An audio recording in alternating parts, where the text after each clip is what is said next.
this is Wave, and I like reading quite a lot. And I used to go to the library, but unfortunately, transportation is my biggest issue, so I need to find something that will help me supplement, but also be able to continue borrowing books because I'm a college student, and financially, I can keep buying books. So I discovered Libby. Libby is no more different than an actual library. The only difference is just with an app. So all you need is a library card, and whatever books that the library has, you can borrow from it. What's cool about it is that you don't need to wait for a book to be returned. You can just check on the app, whether it's on the phone, the library, or on a tablet, and see right off the bat. You can even place a hold just like you do with a library. There is no charge at all, just like you would as a library. So basically it's nearly identical to a library, except some important features which I'll talk about later for the pros and cons. With my experience with the app, I've been using it for, what is it, 5 or 7 years at this point. I discovered it in high school actually, because I had the Nuke color, and I was looking for like free alternatives because when I got the Nuke, it forced us to have a credit card, which they didn't tell you that until like later, because I wanted to get the free books from the Barnes & Noble site. So that was a whole little fiasco, but it did offer apps, and that's when I discovered it. And then I've been using it ever since. I even told my friend about it in high school, and she started using it too. And it's such a great thing because I enjoy going to the library, but with school and all that, it takes a huge chunk of my time, so I have less time to go. And then also, because where I live at, transportation is a serious issue, that if I were to walk physically to the bookstore, I'm either gonna get run over because people don't use their turn signals and usually pass the red light, or it'll take me basically half a day to even get there, and then the rest of the day just to get back home. So not ideal, and also safety is a big thing for me. I would like to mention that when I first started Libby, it was actually called Overdrive, and then later on they created Libby to make it more user-friendly. And then as I'm filming this video, they completely terminated Overdrive, even though it still says Overdrive. But they just switched over to Libby because it didn't make any sense to keep having two library systems going when they just have one and then just focus more on that. So there is a couple of differences from Libby and Overdrive. But one of the good things I was thankful for is that if you had an Overdrive account, you can actually transfer all your collections to Libby. So that's what I did. It was kind of a bit complicated, but they have it on their website. Probably this kind of outdated now, but I've been pretty much enjoying it. I always place a lot of hold on books I want to read for the future, but just kind of gets a big waiting list. Like one of the books that I have on hold is The Fourth Wing. I'm actually going to be reading the book for book bingo because my friend's been raving about it. It currently has a 22 waiting list and has been like that for the past 2 or 3 months at this point. So that's kind of funny. So it went down from 1,000 something people reading to like 900 and something.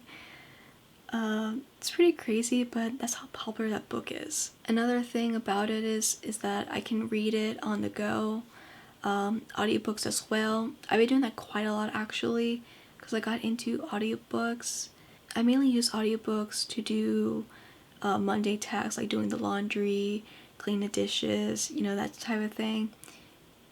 And because it's free, I can listen to whatever I want as long as there is no waiting list or my library has access to it. You can borrow books up to 21, I think, which is basically standard for any physical library as well.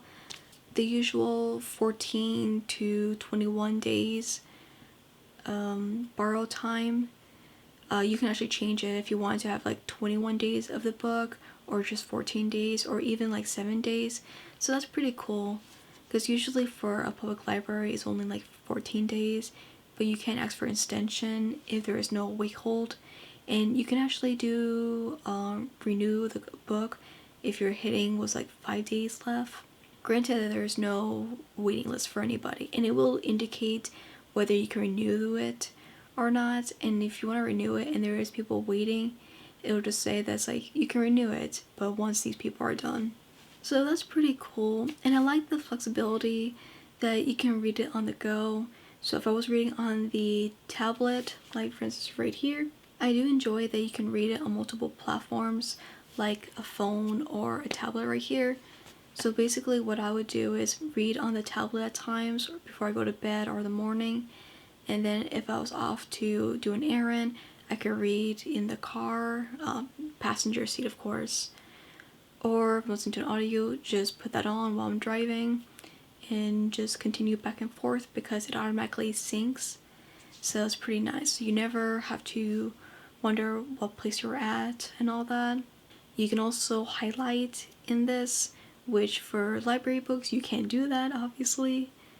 So that's pretty nice. You can look up definitions, you can bookmark. There's a lot of great things about it, and overall I'm pretty happy with it.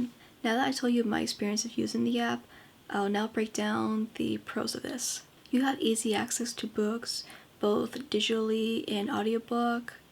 They even do some manga as well, depending which library you're at. So you can always download up to the maximum you can and then just return as you go. Or if you're reading a book and you forgot that the due date, you're not going to be penalized as if you were with a physical library. So once the book is done, it actually physically removes it from you if you didn't return it before the due date. And you can always borrow it again if you need to. You can put a hold on many books as you want, and it will notify you when it's available. Sometimes, from my experience, there's a book I want to read that had like a 2-month waiting list, but some people that were reading it actually finished early, and then it'll go down, and then within like a week or two or something like that, the book will be in my possession. Now, it's not to say that they'll happen for everybody, because depending on which book it is, some libraries have more than one digital copy. So if it's really popular on demand, like say The Fourth Wing, that one from my library has 100 copies. But something like Tiny Habits, which I'm currently reading, that only has 1 copy. That's something to always consider. But like I said, it doesn't cost you anything, which is always a good thing in my book. You can use it on multiple devices. So say you have an Android phone but have a Apple tablet, as long as you have the account with your library card and have that signed in, you have automatic sync mode. You can annotate and also export your annotations and highlights. I will go more into the export for the cons later, but I'm glad that you're able to do that, because for a physical book for a library, you can't do that. You can get a piece of paper and write down all your favorite quotes and look up some words, but with the digital, you have easy access to it and it's easily transferable. You can use it on a Kindle device, granted that the library book has the Kindle format copy of it, because I noticed some books, they just have the usual Libby format, but not the Kindle. So depending what book it is, if it's a popular book, you have more chances of getting Kindle.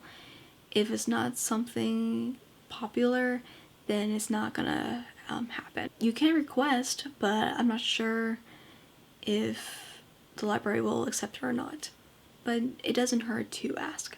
Another big pro is that it's free. Now for the cons, back to the Kindle. Some books are Kindle formatted, some aren't. So if you're a big Kindle reader, just be wary that some books are not going to be on there, but you can always check, because when you hit the book and it has a section of borrow, reading, and tagging, you can scroll down and it shows you which format it has. Depending on which library you have, will depend on how many books you have accessible to you. So if you live somewhere like New York, you're gonna have a bountiful digital copies, whereas you live somewhere in the suburbs, which is basically where I live, it's not very progressive, so therefore the book selection is very minimal. I was actually talking with the librarian recently because I'm actually volunteering there, and she was telling me that their funding for books was this small. So it's not great, and I wish they'll have more funding, but depending, like I said, where you live at will generally show what's accessible to you. So that's the con. Exporting highlights for Libby is really difficult and more complicated, whereas for Overdrive, it was basically when you export it, you can send out an email and you were done. For this, you have to go to the actions and then export it as an HTML or a Excel. Very complicated, and I don't know why they did that, and it just doesn't look nice. And I wish it was more easily accessible like they did with Overdrive.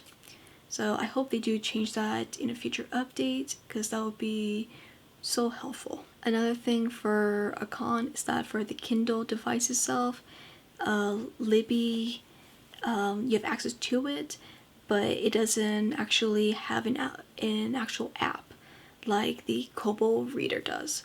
So that's a big hinder, but for the Kindle Fire tablet, you can download the app and that will be basically your substitute. So that's something to consider as well. Another con about the Libby is that it can't replace a library, because with a library there's a bunch of resources that you get and community with events that you don't get with the app. So that can never replace that. Overall, if you like reading a lot with the library or just in a money saving pinch, Libby is your best option. It's great for those that want to get your kids to start reading, but you just can't afford to physically go there yourself, or getting there is an issue for transportation wise.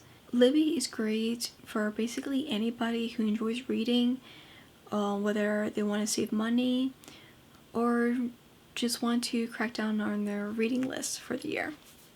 I definitely recommend of anybody checking it out, and I will leave the Libby website down below in the description.